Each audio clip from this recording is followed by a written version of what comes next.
Welcome, Pewter Report readers, viewers, and listeners to a brand new edition of the Pewter Report podcast, energized by Celsius, the official energy drink of PewterReport.com. It is a Thursday edition of the show. Want to say hi to all the Pewter people that are just filing in as we get everything going underway. Topic of today's show, we're going to be talking about the quarterback ranking given to Baker Mayfield on Pro Football Focus. The good guys and gals over there went ahead and ranked 32 quarterbacks. It kind of ended up just being like every single team situation. So a couple of slashes and double ups at the end. But your favorite Buccaneers quarterback at the moment, Baker Mayfield, was among that list. So we will get into his ranking, whether it's correct, whether it's too high, too low. And maybe we'll talk about some other player rankings as well that have come out, particularly the Bucs offensive line, running back as well. So a lot to get into on today's show. And of course, we're happy to answer questions and comments from the Pewter people too. I'm your host, Matt Matera. Joined with me is my fellow colleague from PewterReport.com, Adam Slavon. Adam, how are we doing on this Thursday? Matt, we're doing great, and just want to wish a good afternoon to all the Pewter people watching. Really excited to be doing this podcast, and it's a Baker Mayfield-centric podcast, but also some of the other rankings that you mentioned with Rachaad White, the offensive line, just kind of breaking down some of the key positions on offense for the Bucs. Really excited to be doing that with you today.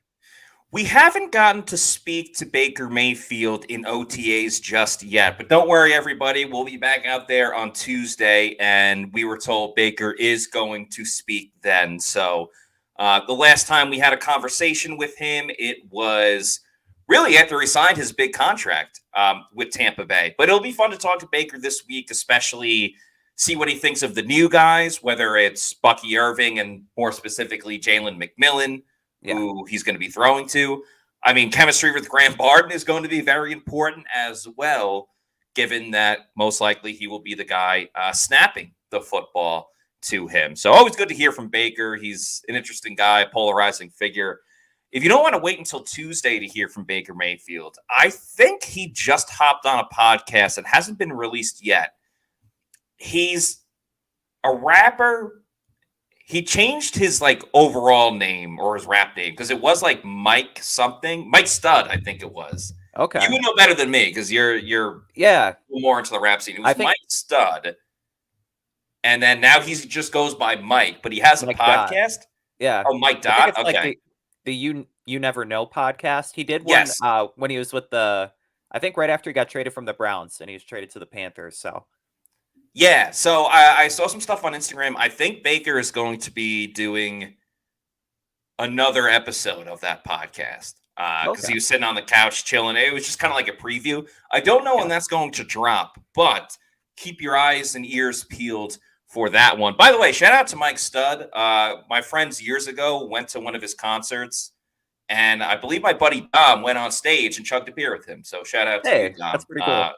For that Mike Stud concert. But anyway, so a lot of Baker Mayfield stuff coming down the pipeline, whether it's OTAs where Baker's been at practice or speaking to him this week or coming on that podcast as well. By the way, shout out to all the Pewter people filing in.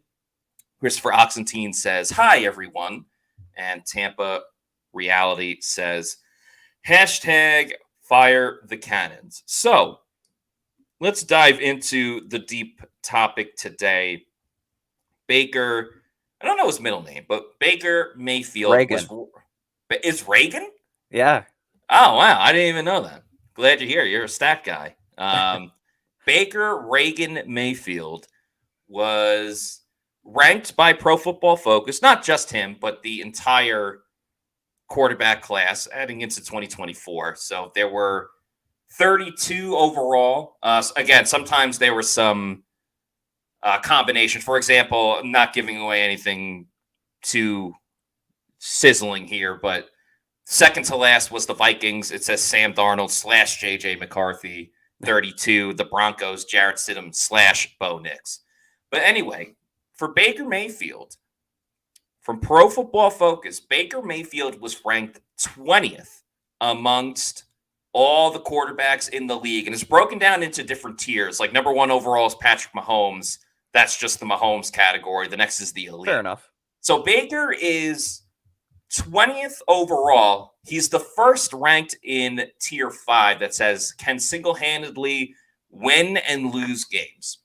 The write-up on him is Mayfield played on a one-year prove-it deal in 2023, where the prove-it part could have spelled the end of his time as an NFL starter. All very true. It wasn't his best season by the numbers, but it was enough to get him a 3-year extension.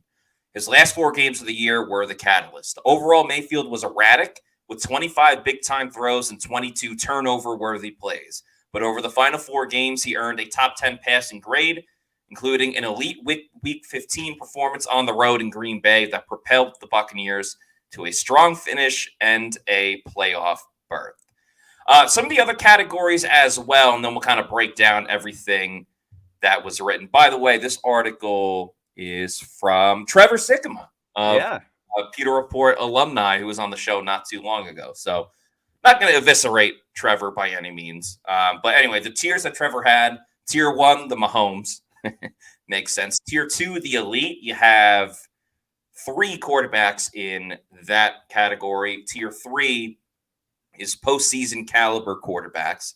You have 1, 2, 3, 4, 5, 6 quarterbacks in that. Tier 4 is the melting pot of starters, and then followed up by can single-handedly win and lose games. Tier 6 is the next generation. I think you can kind of figure that out. Yep. Tier 7, the holdovers, and that's everyone else that we mentioned. So, want to go back to what Trevor said. The first line, the prove it part could have spelled the end of his time as an NFL starter. That's absolutely true. Mm-hmm. Wasn't his best season by the numbers. I mean, honestly, I feel like looking at Baker Mayfield's season, it's not necessary. If you want to look at the numbers, maybe statistically it's not his best year, but it was his best season in, 3 or 4 years? Yeah. So maybe if it's not his career best, it was one of his best seasons. But it was enough to get him a 3-year extension. His last 4 games of the year were the catalyst. There's no question the Green Bay game, which Trevor brought up, gigantic for lit it up in Lambeau. Lit it up. You were there to see it. I also agree with what Trevor had to say. I mean, he has the stats to back it, so it's not necessarily like an opinion. But the 22 turnover-worthy plays. I do feel like at times Baker got lucky with some throws that were either dropped by an opponent or, just missed and things of that nature. So that's something where, he only had 10 interceptions on the year, but maybe it could have really been like 15. Right. Also interesting looking at his last couple of games of the year, because the Carolina game, yes, he was very hurt. I mean, he didn't really do anything in that game besides not turn it over. He didn't win the Bucs that game. But overall, Adam, this ranking of Baker Mayfield at 20, what are your thoughts on it? Do you agree, disagree? How do you feel? Yeah, so I would slightly disagree with the ranking. I'm not so opposed to the tier name, because Baker Mayfield kind of showed last season that he could win or lose games for the Bucs. He had those really good games against the Packers, against the Jaguars. Then there also were a lot of clunkers too. Games where if he just played a little bit better, the Bucs squeak out 2 or 3 more wins on the season. Yeah. When looking at where he's ranked compared to some of the other quarterbacks, I would say Trevor Lawrence, Kyler Murray, Geno Smith, and Caleb Williams, he should probably be above each of them, which would kind of put him around number 15. Even Trevor Lawrence. Yeah. They have Trevor Lawrence 12th. And looking at the numbers of Trevor Lawrence last year, he had 21 touchdowns to 14 interceptions. Baker Mayfield had 28 touchdowns to 10 interceptions. And it could be argued that the Jaguars have just as good of an offense with Christian Kirk. Yeah. Last year they had Calvin Ridley. They had a lot of weapons there. And Trevor Lawrence was wildly inconsistent as well. So when you look at that, Caleb Williams hasn't even played an NFL game yet. Kyler Murray, Geno Smith, Baker still had better years than both of them. I would put Baker at number 15. I think there's a lot that he does right, and he really elevated his game last season, really compared to the rest of his career. He had a career year, career highs in passing yards and touchdowns. I would put him slightly higher. What are your thoughts, Matt? Yeah, so I'm in full agreement in terms of the name of tier 5 being can single-handedly win and lose games. I think that's clearly the case for Baker Mayfield. Green Bay being a reason for it. I would say kind of both Detroit games as reasons how he can lose games. I mean, we've said in discussion for a while over like, can Baker Mayfield win you the big one? Can he be the guy in crunch time? And you know what? We saw it at times in the regular season. I know it was debacle against Houston, but the offense did their job getting the game-winning score with about 30 seconds to go before the defense blew it. And they came back in that Atlanta game where, yes, they let the lead slip away, but they scored at the end when they needed to. But at that same token, the Detroit game, Bucs had a chance to go and tie the game up, and Baker threw an interception on the second pass of the drive, and that was essentially the season. So as far as putting him at 15, I think that might be a little bit high, but I think, Caleb Williams not taking a snap yet in the NFL. I get it. He's the number one pick, and all the things are great about him. It's tough to put him at 19 ahead of Baker Mayfield. I would put Baker ahead of Caleb Williams. And this could change, obviously, by the end of next season. Caleb Williams could, easily be in the top 10. But until he throws a pass, it's tough to really put him anywhere before the 20s. So I would put him above Caleb Williams. I put him above Geno Smith for sure, because I think if I had one guy that I need to win a game and my only choices were Baker and Geno, I think I would go Baker, because both are relatively in the new era versions of both of these quarterbacks. Protective of the football, not crazy all over the place. Again, this era of these quarterbacks. But Baker, I think, will let it spin. I think he'll sling it a little bit more when it's needed, when it's necessary. And we know Baker puts his life on the line for the team. That's the chip on your shoulder. That's lowering the shoulder against Minnesota to get that first down and win the game in week 1. And there's many other examples. So I put him ahead of Geno. I think firing on all cylinders, talent-wise, it's crazy because they both played at Oklahoma. Kyler Murray, I think, is way more talented than Baker. They both have, issues with size and, to a degree, durability. But as far as, who can be more consistent, who can kind of help be – and that's part of being a quarterback is, yes, you want, elite all-world talent, which Kyler Murray has, but you also need a guy that's going to be – a general game manager in situations, not for all 60 minutes, but in certain situations where, hey, you just need to keep moving the ball, kill the clock. So for those reasons, I would put Baker ahead of Kyler Murray. So I would probably have Baker at 17. It's tough with Jared Goff, the way that he pretty much had an MVP season last year, in my opinion. Mm-hmm. It would be tough to put Baker over Jared Goff. Kirk Cousins at 15 is such an odd one to choose. And, I mean, the offenses were so good with Tua and Brock Purdy. I get your point because they're 14 and 13. I understand your point about Trevor Lawrence, but he dealt with a lot of injuries last year. Their offensive line is horrible as well. I think, talent-wise and future projections, Trevor Lawrence is way ahead. I would certainly take Trevor Lawrence. But if you're just going with the numbers of last season, there's no doubt that Baker Mayfield played better. We can continue this discussion, but we got some super chats to get to, Adam. Yeah, we do. You know our rule. If you super chat us, we will get to your super chat ASAP. So thanks to Paul Bowen for this $9.99 super chat, who says, hard to look at projections for next year. People say the Bucs will be bad because Baker will regress. Can't name one thing wrong with the team besides that, though. Interesting. So you're right, Paul, about people saying that Baker will regress. This was kind of a one-off, lucky type of year. And in fairness, that's happened to a number of guys in their career throughout the history of football. Daniel Jones is sort of the poster boy as of late for, before he got injured last season, the Giants are terrible. And he was awful. He was a big reason why the Giants absolutely stunk. And then he had a season-ending injury, and that kind of masked a lot of it. Now, can Daniel Jones come back? In my opinion, yeah, absolutely. I don't think everyone should be written off right away. But, that's a good example of a guy banking in on one good year. Infamously, Matt Flynn, former Green Bay Packer great, had that one Week 17 game that got him a huge contract with the Seattle Seahawks. But then they also said, we're not just going to completely rely on Matt Flynn, and they drafted Russell Wilson, which obviously ended up working out pretty well for them.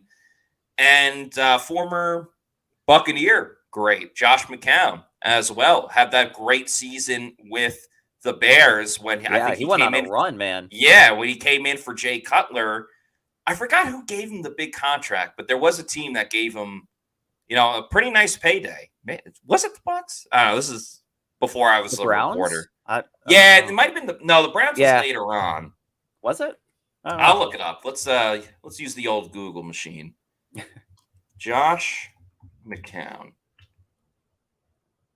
Oh, he's born on the 4th of July. That's crazy. Coming up. No, jeez. Oh, oh my God. All right, Adam, here's a little quiz for you on the spot. Also for the Pewter people, don't look it up.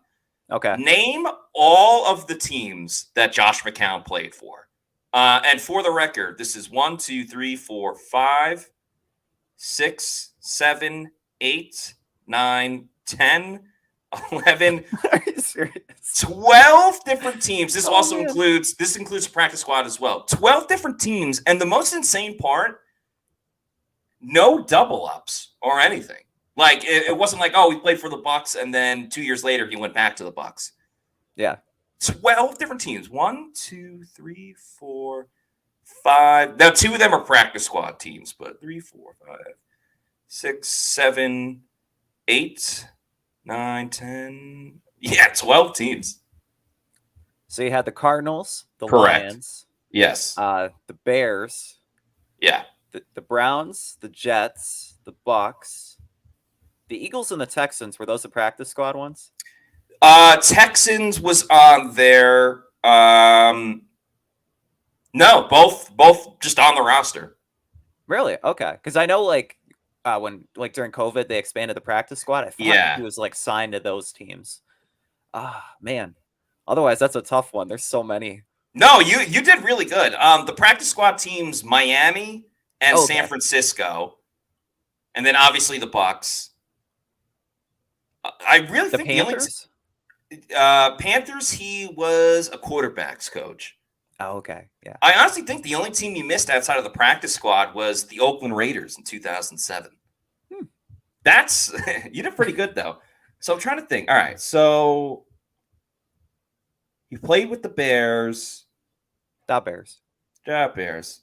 Okay. All right, so he played with the Bears, did pretty well. He became an unrestricted free agent in 2013, signed a 1-year deal with the Bears. I think that's when he kind of went off. Yeah. He was named NFC Offensive Player of the Week. Became the first Bears quarterback to score 5 touchdowns in a game since Jack Concanon in 1970. Cutler returned to start the last 3 games of the year.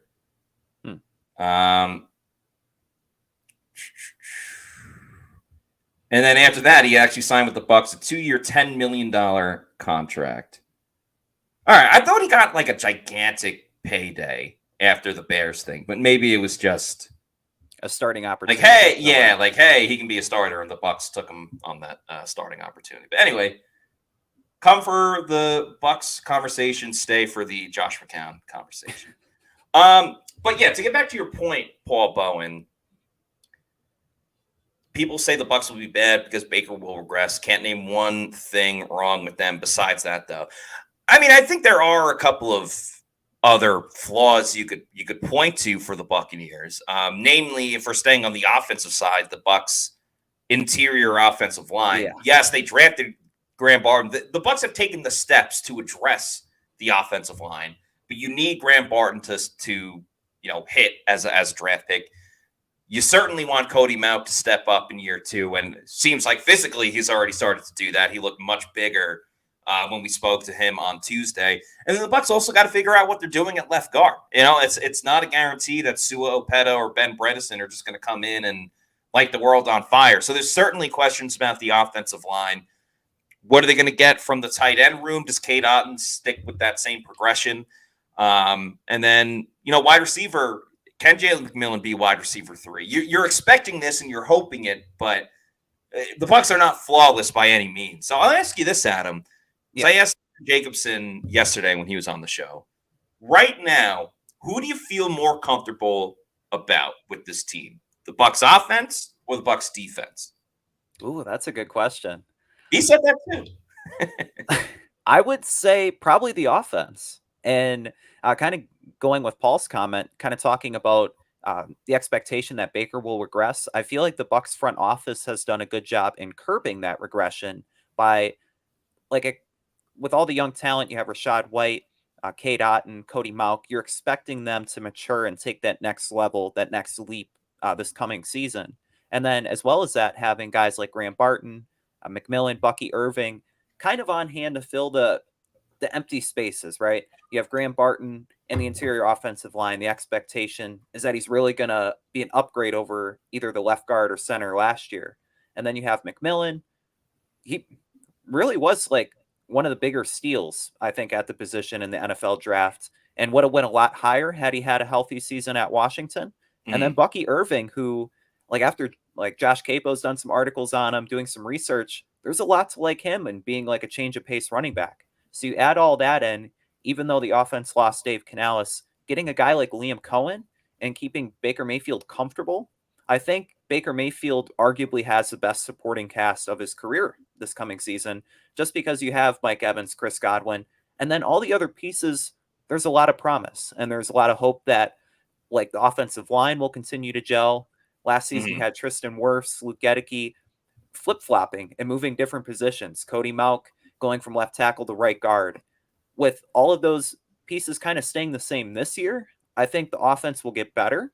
And then when you look at it from a defensive perspective, you still have all the holdovers, right? You have Vita Vea, Levante David, Jamel Dean. There's a nice floor there, but I think when you look at the offense, there's more potential for a better season. All right, I think that's fair, because what I was going to ask you next, because when we spoke about this on yesterday's show, I actually said I'm more comfortable with the defense right now than the offense. And it sounds like the point that you're making with the offense, and I don't necessarily disagree with the fact that the potential, if everything hits their ceiling, that the offense could even be better than the defense, but you're kind of banking on the rookies really making a big difference. Yeah. The reason why I feel more comfortable with the defense, and you kind of mentioned it, is because you have a lot of the pieces in place already from a group that's been solid. And the flaws, the issues on the defense that the Bucs had after the year, I think they did a really great job of addressing it. Yeah. I think there was a big question at safety outside of Antoine Winfield Jr., obviously, who was an all-pro. They filled that with not just Jordan Whitehead, but then Tyke Smith. So you also improve the overall depth at safety because Smith can play there as well. Or if Smith moves into the slot, hypothetically or realistically, you're probably getting an upgrade at the nickel spot. And then you put Izzy back in his, traditional role at safety. So I think it helped out really just having more playmakers on the field with Whitehead back. And then if Tyke Smith gets some, playing time. They're able to save money by trading Carlton Davis, but not taking a crazy hit in the cornerback room because Zion McCollum started so much last season. I think they even built the depth even better with the signings of Bryce Hall and Tavier Thomas. So, you take that into consideration. You want to talk about losing Devin White. I mean, they already replaced Devin White at the end of last season. So, yeah. And KJ Britt played better. Yeah, KJ Britt played better. Yes, he hasn't started for a whole season, but I mean, you got Levante David back there. You're pretty much good to go. Now we're talking about Kalijah Cansey. Hopefully, if he stays healthy during training camp, Kalijah Cansey in year 2 with the whole season under his belt, a slimmer Vita Vea. That really only leads two questions. One, Logan Hall, can he put it together? But 2, outside linebacker, you have Yaya Diaby on one side. Yaya Diaby. But the Bucs didn't settle with, hey, we have Anthony Nelson, we have JTS, we got the young guys, Jose Ramirez and Marquise Watts. They didn't settle. They decided to go out and sign Randy Gregory, who at worst is just a nice insurance policy if you need him or you want to put him in pass rushing situations. And oh, by the way, our second round draft pick is Chris Braswell from Alabama, who's an edge rusher. So I feel like the Bucs really plugged up a lot of the holes and the issues, and that secondary is so damn fast and athletic. If the Bucs can tap into getting after the quarterback with the 4 or 5 man front where they don't have to send a crazy amount of blitzes, and let's remember, for all the issues the Bucs had with getting to the quarterback, they're still top 10 in sacks. So they weren't that bad at getting to the quarterback. It's just how they went about it. If they can get home with Yaya and whoever's on the outside and Vita and Kalijah Cansey, those quarterbacks going to be running around, have to get rid of the ball quicker. With that athleticism in the secondary, I think there'll be turnover after turnover if Jamel Dean can hold on to the football. So that's why my answer would be the Bucs defense, though I do see your point for the offense. The only tougher question than that is which Celsius energy drink are you most comfortable drinking? And really, the answer is I'm comfortable drinking all of them because there's so many awesome, fantastic, great flavors of Celsius. Of course, we love to keep the vibes high on this show. So check out all their Vibe flavors. Could be the Cosmic or the Galaxy, the Astro. Arctic Vibe is my personal favorite. I'm a huge fan of it. No sugar. It's a great way to start your day if you want to substitute for coffee. So if you need to know where to find a Celsius energy drink, go to the Celsius store locator, punch in your address, and it'll tell you the closest location where you can pick one up. Could be a Walmart, health and fitness store, or could just be your bodega. Bodega. And once you keep going to your bodega, you know you love Celsius and you want more, you can buy it in bulk over on Amazon. I recommend getting the variety pack because variety is the spice of life. You can have it sent to your place whenever you want, your place of residence. You're in charge. You're the captain. Just make sure you're drinking Celsius energy drinks, the official energy drink of the Pewter Report podcast. Let's get to Matt, to set the mood, I got my fantasy vibe with me. Let's go. Baker and the vibe. creamsicle. I'm like, hey, it works. Yeah, that's a great fit. Shout out to Stan Glassman saying, hit the like button. Yes, please do like and subscribe as well. Let's get to that other super chat. LDBC's Most Wanted has been patiently waiting. By the way, it's a great song with Eminem and 50 Cent. Or is it 50 Cent featuring Eminem? I think it's 50 Cent featuring Eminem. It's 50 Cent featuring Eminem. By the way, Eminem new song drops tomorrow. And the album comes out soon. But anyway, thank you to LDBC's Most Wanted for patiently waiting. Thanks for the $9.99 super chat who says, Saludos, Pewter Report. Although Aden's stats, Kate Aden, last year were similar to his rookie year, he made big strides. He had 13 catches and 154 yards in 2 playoff games. What is his ceiling? That is a good question. It is. And because his role is changing this year, I think it kind of adjusts what his ceiling could be. If he was staying in the same offense of playing essentially the whole game, 99% of the snaps, playing with Mike Evans and Chris Godwin and all these guys, I think if we're sticking with like rankings and what he could be, I think probably within the 20 to 30s of a tight end. I would say between 20 and 25 probably. He can make catches when he's open. He's an okay route runner, not crazy fast, not going to get you crazy yards after the catch, but he's serviceable and better than just, a body that you're going to plug in and play. And I don't mean that by any disrespect to Cade Otton. But now with him not playing he had to be gassed by every single end of the game. 98% of the snaps. Yeah, that's a lot. And he is clutch. He does come up big in those situations. So I think he can be even more of a threat in the red zone. Even if he plays 75% of the snaps, I think that's a win for him. He's not going to be even really a top 4 option. Because when you include Rachaad White, who was great for the Bucs as a receiver last year, you have Mike and Chris. We'll see what's up with Jalen McMillan.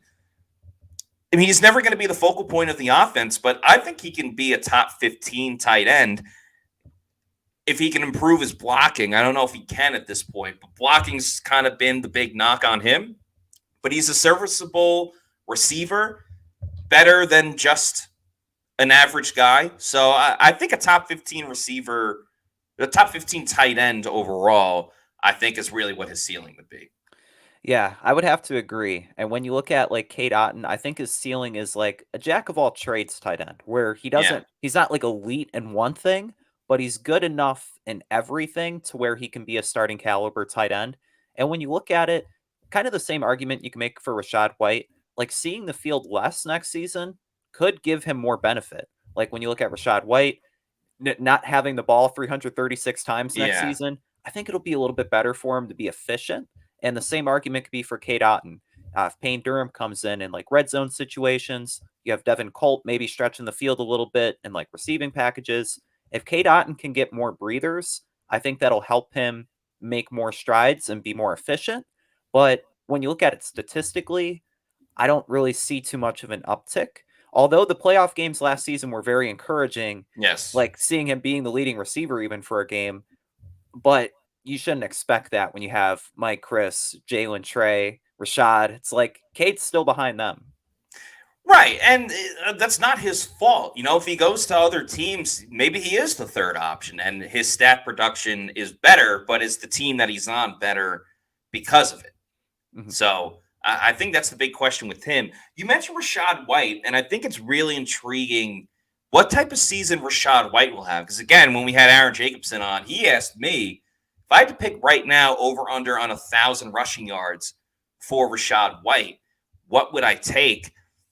And I kind of still went with the under, only because Bucky Irving is, I think, going to play such a big factor in this.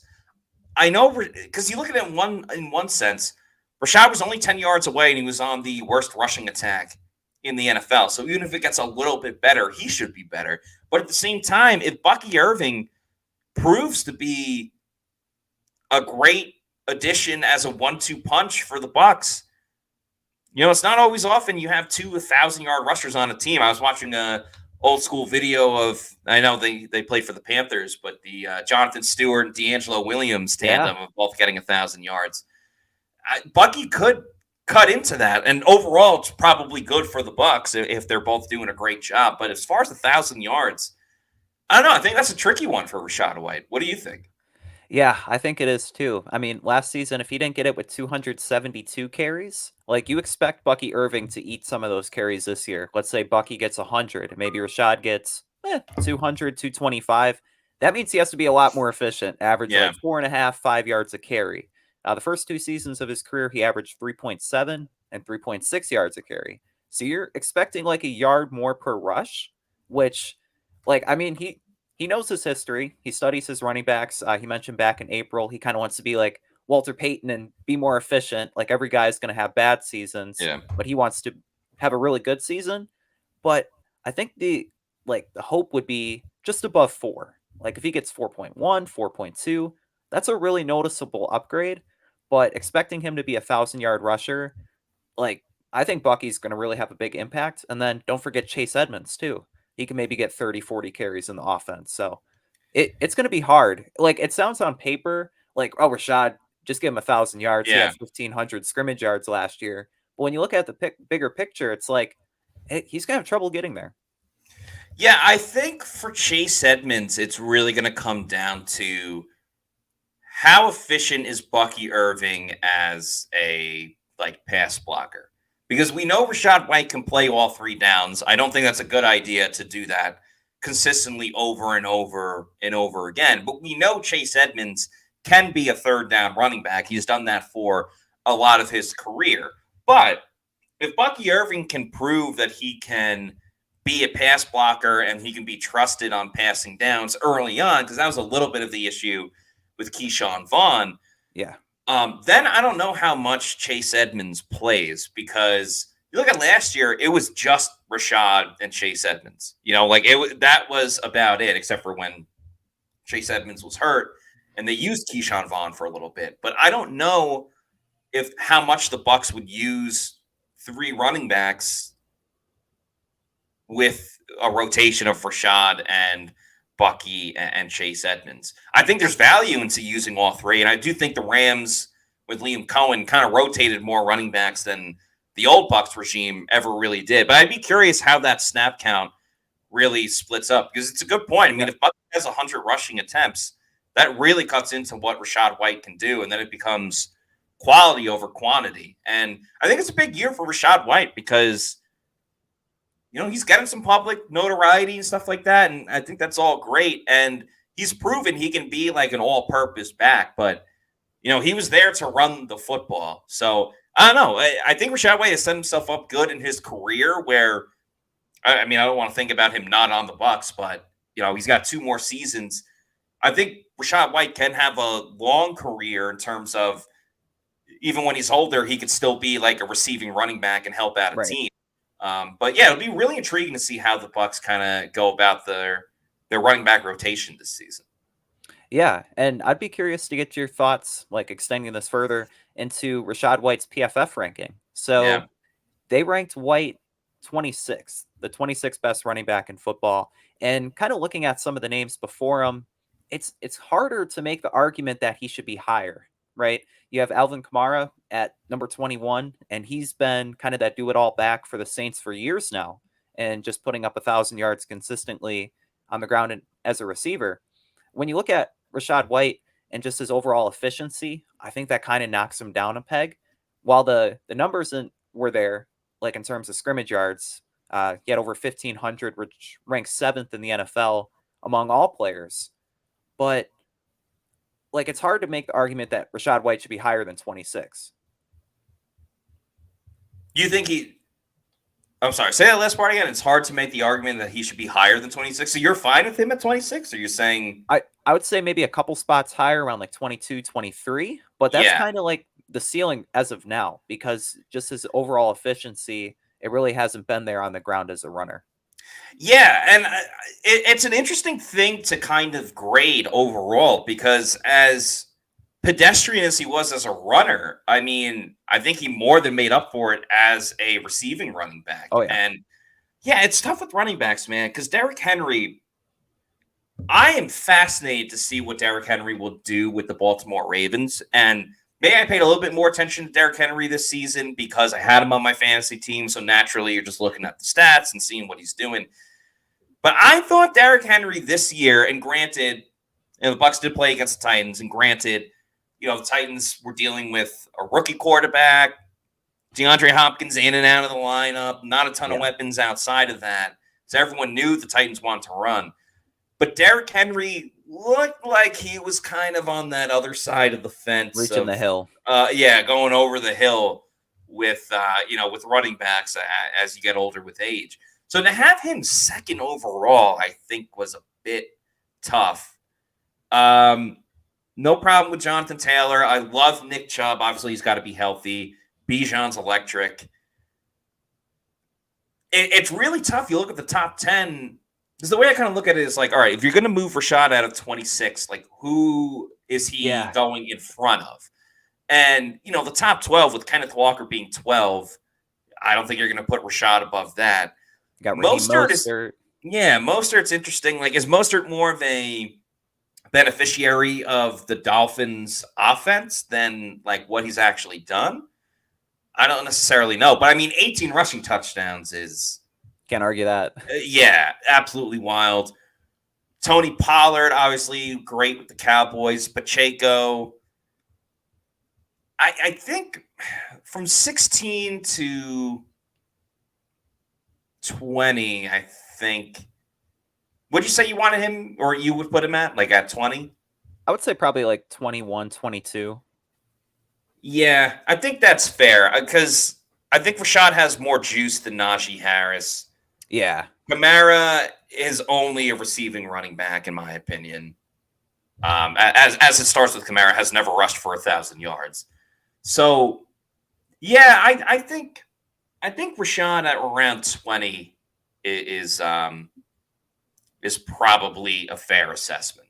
A little bit up more than 26, but also I get it. Like, I don't blame any of these people ranking all these players. Like, it's so tough to just come up with any list. The running backs list was constructed by Thomas Valentine of PFF. So yeah, Rachaad at 26, probably a bit too high on the list. I mean, if we're talking about out of 32, like he's only ahead of Joe Mixon, who's been in the league for quite a while now, Chuba Hubbard, Austin Eckler, Devin Singletary, Gus Edwards, and Zamir White. Like, it doesn't feel like, kind of going back to Trevor's tiers of quarterbacks, Rashad White's not in that tier of, No. Of running backs. Should be ahead of Ramondre Stevenson, probably. James Cook, another guy I had on my fantasy team, very, very interesting. I think if the Bills actually committed to running the football and not just running with Josh Allen 1,000 times, would make all the difference. But until they decide to do that, I think he's just a guy that has a lot of potential. But if the Bills don't use him, then And I think Rashad's a better receiving back than Cook as well. 100%. I agree with that, and that's the whole caveat into it. And a benefit that the Bucs had with Rashad White last year, was the fact that he relatively was healthy and he played through some pain. But that's not easy to do with running backs in today's NFL. It's tough to do at any position, but especially at running back, where they're going to get hit pretty much every single time that they touch the football. So hopefully Rashad can stay healthy for this year. If not, Bucky Irving obviously will play even more of a role, and his draft pick will be even that much more important. So it's important for the Bucs players to stay healthy. It's important for everybody to stay healthy. And, you want to make sure you're going to the right doctors and everything like that. So if you're in the Tampa area and you're looking for a physician or want to get another look one way or another, check out our friends over at the Bay Area Modern Medical Center, led by Christopher Lugo. We had Christopher on the show not too long ago. So he's got roots in Tampa. I believe went to the University of Florida. So talk some college football with them, talk Lightning, Buccaneers as well. Are you tired of feeling like just another number in the waiting room? I know I am. At Bay Area Modern Medical Center in Tampa, we believe you deserve personalized care that puts your health and well-being first. Meet Christopher Lugo, the physical associate with over 24 years of medical expertise. As a primary care provider, he's dedicated to your overall health. But that's not all. Christopher specializes in weight loss, anti-aging, and hormone replacement therapy, including testosterone treatments for both men and women. Men, listen up. Testosterone treatments can be affordable. Don't let age slow you down. Reclaim your vitality and get back to feeling great. Turn back the clock with a consultation at Bay Area Modern Medical Center today. Visit BAMMC.com to explore their range of testosterone and weight loss treatments. Here's the difference. Christopher practices concierge medicine. That means no more waiting rooms, no rushing through appointments. Imagine a doctor who takes the time to go over your extensive lab results, discusses your diet and exercise plan, and provides personalized vitamin and supplement recommendations to optimize your health. Same-day appointments are available for your convenience, too. But don't just take their word for it. Pewter Report Scott Reynolds is a very satisfied patient and can't recommend Bay Area Modern Medical Center enough. Ready to experience healthcare that revolves around you? Book your appointment today at BAMMC.com or call them at 844-789-2266. That's Bay Area Modern Medical Center, where your health is their priority. Just make sure you check them out. Let's get back to the quarterback ranking real quick. We've obviously dove into Baker Mayfield, but what do you think about the overall list? Like the top 10, things of that nature. Anything that really stood out to you with those? Let me pull up the list again real quick. Yeah, so 1 was Patrick Mahomes, 2, the elite category, was Lamar Jackson, 3, Joe Burrow, 4, Josh Allen, 5, Justin Herbert, 6, Dak Prescott, 7, Matthew Stafford, 8, Aaron Rodgers, 9, Jalen Hurts, 10, CJ Stroud, your boy Jordan Love at 11, Trevor Lawrence at 12, and kind of went through everyone else. Yeah, I think overall the list was pretty fair. Like talking about some of the other quarterbacks, Matthew Stafford at 7, I don't know, maybe a little high. He was really good down the stretch, though. It is difficult. I've seen like a lot of tier lists on X and things of that nature with Aaron Rodgers. It's like it's hard to place him. Like he's shown like for so many years in the past that he was in that elite category, but coming off the Achilles, it's kind of a Yeah. question mark. Same thing with Kirk Cousins further down the list. With CJ Stroud and Jordan Love, though, really excited. Like those two could really propel and maybe enter like the near top 5 conversation if they continue to build on like their first seasons as starters. Going back to Baker Mayfield, though, I thought it was kind of interesting in that tier list, right? It's Baker at 20, Derek Carr at 21, Russell Wilson at 22, and Deshaun Watson at 23. Should Baker Mayfield really be lumped in with those quarterbacks based on the years that they had? I think that's why Baker leads it, right? You know, with the can win, can lose it. But at the same There's a time, drop off, though. It's a severe drop off. Like, yeah, I almost feel like Baker should be last. I mean, obviously, we kind of said that they should be above Caleb and Geno and Kyler Murray. I feel like Baker should be in the quote unquote melting pot of quarterback tier. And then you can kind of lead off the tier 5 with Derek Carr and Russell Wilson and guys of that stature. So, yeah, I think whether you want to have him at 20, at 15, at 22, whatever, I think he's more of a tier 4 quarterback than he is a tier 5. Now, if he has an identical kind of replicated season, I think he should probably be put into tier 4 because there's something to be said about consistency. Like I'm sure a lot of these guys ahead of them, a couple will have a bad season, a couple will have a better than expected type of season. That's kind of how it goes, you know, every year in the draft or in the NFL. And then really the only adjustment I would make for the top 10, I would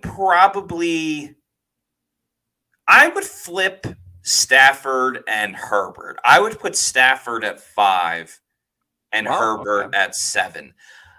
I think the biggest knock for Matt Stafford is just him staying healthy. I think when he's healthy, he's a great quarterback. It just, you know, he's been hurt a lot. And that's kind of been the big issue with him. Herbert is a really talented player. And I kind of like the same thing with Trevor Lawrence. Like I see Justin Herbert and Trevor Lawrence kind of in the same light. Like they're really talented. Like they could be like generational, but they're not like there yet. And this is where sometimes it's not fair to quarterback. You know, it's the old saying like all the credit, most of the credit, most of the blame, or whatever it is in the situation. Because there are a lot of things with the Chargers and with the Jaguars that isn't Justin Herbert's and Trevor Lawrence's fault. But I don't know, they kind of get pointed at when things don't go correct.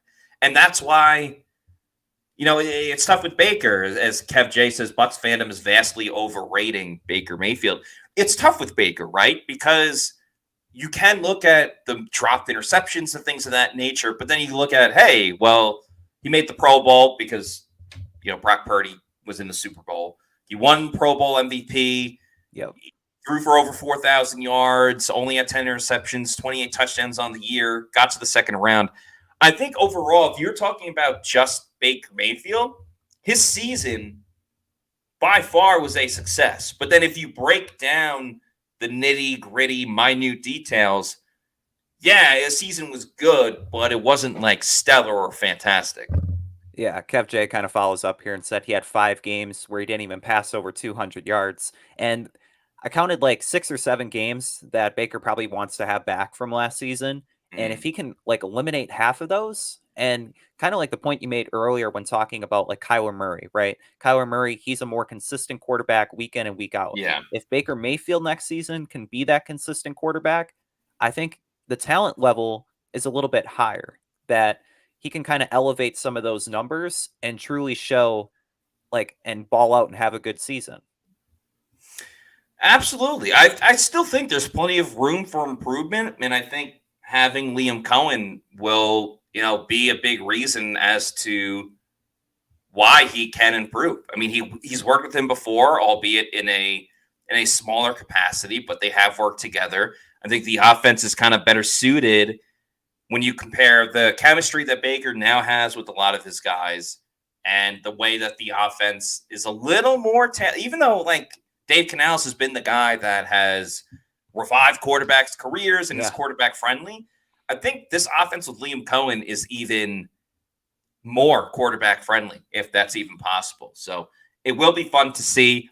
If you want to bet on the stats from, Baker Mayfield and what he'll do this season, you can go and do it over at mybookie.ag. Use that promo code Pewter. That's PEWTER. Get a first free deposit bonus when you sign up on the app using that promo code Pewter. Free money in your account? I mean, why wouldn't you do it? Even if you learn from Plant City Math, you know that is a heck of a deal when you have free money in your gambling account. So go to mybookie.ag. There's great things to bet on right now with parlays, and you obviously have the playoffs going on. NHL's in the conference finals, the NBA. Mavericks got to wrap it up, but then the NBA finals will be there. Another UFC pay-per-view this weekend should be a lot of fun. Golf, tennis, the French Open's going on. You got soccer in the summer with the European World Cup. I think Team USA plays in something as well. But yeah, there's a lot of great things to bet on. And then before you know it, football season will arrive and you can bet on the Bucs. You can bet on Baker Mayfield, all this great stuff. Check out their online casino as well. It's not always easy to get to the casino, but you can enjoy it from the comfort of your couch in your own home with the online casino at mybookie.ag. So use that promo code Pewter, PEWTER, and sign up over at MyBookie. Wanted to get to a couple of comments before the end of the show. Josue Ortiz saying, any update on Chris Godwin? He's been at OTAs. He's been practicing. Had a pretty good practice on Tuesday. Had a good practice. Yeah, scored a touchdown with some red zone work. He's excited about moving into the slot. He thinks it's better suited for his game. I also like what he said about him going to the slot lets him do more than just go and catch passes. I thought that was very interesting. And it's something that when we had Greg Cosell on the show a while ago, talking about, slot receivers and, even Liam Cohen had mentioned it. Like, they're going to ask the slot receiver to block and be physical and do different things. And Chris Godwin does that very well. So, Chris Godwin's good. Yeah. The other comment, Bat W says, Kamara is done this year. It's so interesting with the Saints, but with Alvin Kamara as well, because I thought the Saints would have been done like 2 or 3 seasons ago, and they still come around and are able to stay with it. And the same with Kamara. I thought he would have been finished by now, but they did draft a running back this year, I think. So it'll be curious to see how they kind of divvy that up. And I think they had Kendre Miller too. They drafted him. Yeah, that's what it was. Yeah. Yeah. But with Kamara, it's like he's approaching that same hill that Henry's on. And it's like you're kind of expecting like him to regress. And then like mentioning before, Derek Carr, it's like how much can he elevate the Saints too? It's like talent-wise, it's no more than like a 5-6 win team, but they're somehow still finding ways to remain competitive in the division. They do. Every year in and year out, they seem to, kind of just be an annoyance for the Buccaneers. So hopefully there's a way that the Bucs can kind of like relax, get their heads right. I know some people like to do that by going on vacation, maybe going on a cruise. And if you want to combine relaxation with the Buccaneers, definitely check out the Tampa Bay Buccaneers cruise, which is setting up and will get going in March. We're on the Bucs cruise. Of course we're playing pool volleyball.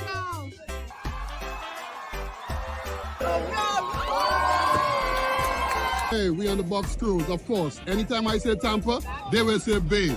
Tampa! Hey! Tampa! Hey! Tampa! Hey! We're on the Bucs cruise. Of course, I've got my Super Bowl 37 hardware.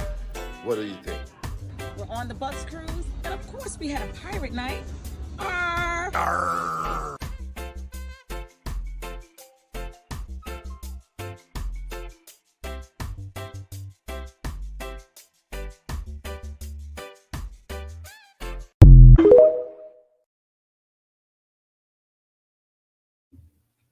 Join the fun with hundreds of Bucs fans on the 3rd annual Tampa Bay Bucs Cruise, which sets sail March 7th through the 10th in 2025 on the beautiful Celebrity Silhouette ship.